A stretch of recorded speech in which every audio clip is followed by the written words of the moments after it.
السلام علیکم ورحمۃ اللہ وبرکاتہ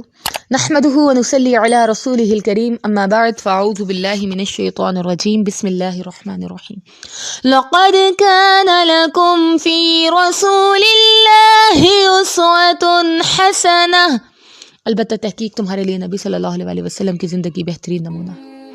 قبیلہ بنو سعد میں کھیلتا وہ ہاشمی بچہ جو ایک طفل شیریں کلام ہے، جو در یتیم بھی ہے اور والی کونے مقام بھی ہے، وہ اسیر شعب ابی طالب بھی ہے اور آقائے دو جہاں بھی، وہ مضروب وادی طائف بھی ہے کہ اس کے جوتے خون سے رنگی ہیں، اور وہ شافی محشر بھی ہے جن کا نام نامی اسم گرامی محمد الرسول اللہ صلی اللہ علیہ وسلم کسی تعارف کا محتاج نہیں۔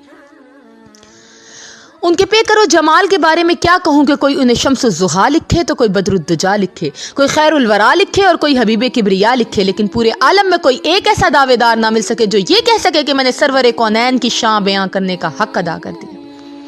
کہ میرے نبی کی عظمت کا اقرار اپنے ہی نہیں بیگانے بھی کرتے ہیں، اور گواہی تو وہ ہے نا جو دشمن دے۔ تاریخ کے متلاشی جانتے ہیں کہ وہ سرداران قریش ہوں یا 14ویں صدی کا مائیکل واسٹن، وہ ونسٹن چرچل ہو یا گوتم بدھ، وہ مہاتما گاندھی ہو یا گرو نانک، کوئی بھی اہل علم میرے نبی کی تعریف کیے بنا نہ رہ سکا۔ اور بشر تو بشر، خود خالق کونین بھی محبوب کی ہر ادا کی تعریف قرآن میں کرے۔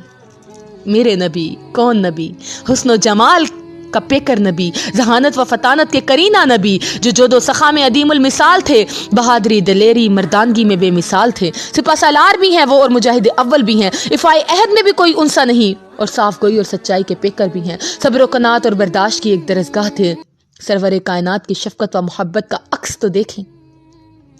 کہ ان لوگوں کو بھی معاف کر رہے ہیں جنہوں نے بے تحاشا اذیتیں دیں، اور ایک یتیم بچے کی آنکھوں میں آنسو دیکھے تو امت کے سپہ سالاروں کی نماز عید بھی مؤخر کرا دی، اور اس ذی وقار کے جلال کے آگے فلک بوس پہاڑ بھی ایڑی کی چوٹ پر ہیں کہ وہ کہتے ہیں اے جبل احد رک جا، تجھ پہ ایک نبی ایک صدیق اور 2 شہید کھڑے، اور پہاڑ تھم جاتا ہے۔ کہ آپ کی آمد سے روم و ایران، شام و یمن کی چمنیوں کے چراغ گل ہو گئے، وہ جن کے استقبال کے لیے شجر بھی اپنی شاخیں جھکا دیا کرتے تھے، وہ جن کے لمس سے آگ بھی گلزار بن جاتی تھی، وہ جن کا لعاب دہن شفا تھا، وہ جن کی زبان کی چاشنی سے جنات کی جماعتیں اپنا مسکن چھوڑ کے آ جایا کرتی تھیں، وہ جن کا نام سن کے جنگل کے درندے جنگل خالی کر جایا کرتے تھے، وہ جن کے لبوں کی تازگی سے ائمۃ الکفر غلامان مصطفیٰ بن جایا کرتے تھے، وہ جن کی نگاہ جلال سے کیسر و کسریٰ کے محلات کے ستون ہل جایا کرتے تھے۔ بات مقابلے کی نہیں، ان کا مقابلہ تو کوئی کر ہی نہیں سکتا، لیکن کائنات میں کوئی ایک تو ہو جو اس شان کریم کی مثال بن سکے، لیکن نہیں، کوئی ایسا نہیں۔ کوئی تو ہو جس کا نام رب کائنات اتنے ادب سے پکارے، کوئی تو ہو جس کے پسینے کی خوشبو کستوری اور عنبر سے بھی عمدہ ہو، کوئی تو ہو جس کا لاب دہن دریاؤں میں شیرینی بانٹ آئے، کوئی تو ہو جس کا نام شامل تکبیر و اذاں ہو، کوئی تو ہو جس کی قسم خالق کون و مکان کھائے، کوئی تو ہو جس کو رب ذوالجلال نے سدرۃ المنتہا پہ بلایا ہو، کوئی تو ہو جس سے آقا نے خود کلام کیا ہو۔ صدیوں کا وقت بھی تنگی داماں کا شکوہ کرے گا کہ وہ دانائے سبل ختم رسول مولائے کل، ان کی تعریف بیان کرنا ناممکن ہے کہ غبار راہ کو جس نے بخشا فروغ وادی سینہ۔ میرے آقا کے کیا کہنے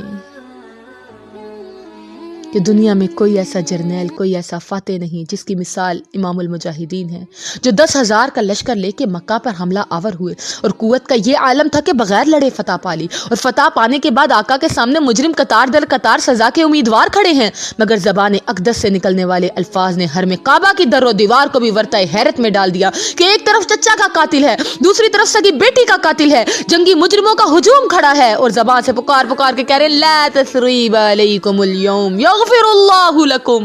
اے میرے چچا کا کلیجہ چبانے والوں، اے میری بیٹی کو نیزے سے کاٹنے والوں، میرے صحابہ کو اذیتیں دینے والوں، میرے جاساروں کو چن چن کے قتل کرنے والوں، خود میرے قتل کے گھنونے منصوبے بنانے والوں، میرے خلاف برسرے پیکار رہنے والوں، زبان تان دراز کرنے والوں، میرے جوتوں کو خون سے رنگین کر دینے والوں، مجھے اذیت دینے والوں، آج کے دن تم پر کوئی ملامت نہیں، جاؤ میں نے تمہیں معاف کیا، اللہ بھی تمہیں معاف کرے، جاؤ معاف کر دیا۔ کوئی ہے جو میرے نبی کی تعریف کر سکے کہ پوری دنیا کے پانیوں کو سیاہی میں بدل دیا جائے، درختوں کے قلم بنا دیے جائیں، لاکھوں نہیں کروڑوں سیرت نگار مل جائیں، اشجار کا خاتمہ ہو سکتا ہے، میرے نبی کی سیرت کی وسعت کا اندازہ لگانا ناممکن ہے۔ کوئی ایسا ہو سکتا ہے؟ ذرا بتلاؤ تو صحیح، کوئی ایک ایسا۔ جس طرح قرآن کے علم کی کوئی حد نہیں، اس طرح میرے آقا کے اخلاق کردار کا بھی کوئی کنارہ نہیں۔ اللہ سے دعا ہے کہ اللہ ہمیں ان کی سیرت حسنہ پہ چلنے کی توفیق عطا فرمائے۔ سبحان ربک رب العزت عما یصفون وسلام علی المرسلین والحمد للہ رب العالمین، آمین یا رب العالمین، آمین۔